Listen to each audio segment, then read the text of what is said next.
देखिए, इस सृष्टि में कोई भी व्यक्ति परफेक्ट नहीं है, पूर्ण कोई नहीं। संभव है कि उसमें गलतियां होगी, ये तय है। उससे मिस्टेक भी होगी, उसमें कमियां भी होगी। कमी होगी तो उसकी आलोचना होगी। अब मैंने माइंड सेट कर रखा है कि देखो, मेरे में कमियां हैं, डेफिनेटली सब में है। और अगर मैं पूर्णता का दावा कर रहा हूँ तो मतलब मेरी दुनिया बड़ी संकीर्ण है।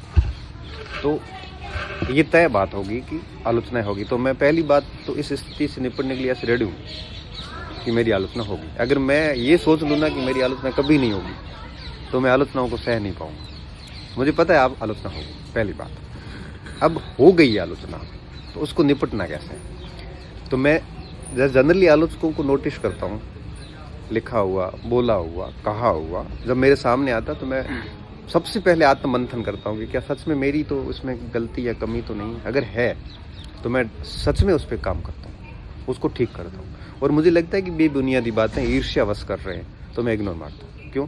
जीवन छोटा है, आपके पास बहुत सारे काम है।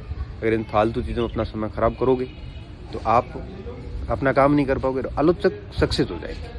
आलोचकों की सफलता इसी बात में है कि आप अपने काम से डाइवर्ट हो। आप पहले तो ये देख लो कि भाई ये आलोचना वास्तव में क्रिएटिव है, सही आलोचना है।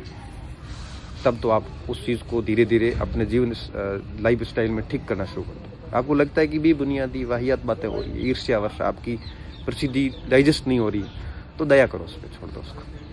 तो क्या होगा कि आपको मज़ा आएगा। और देखना, आप कभी भी थक के बैठोगे भी नहीं। वो चीज़ें आपको कंटिन्यूसली मोटिवेट करेगी, आप काम करते जाओगे।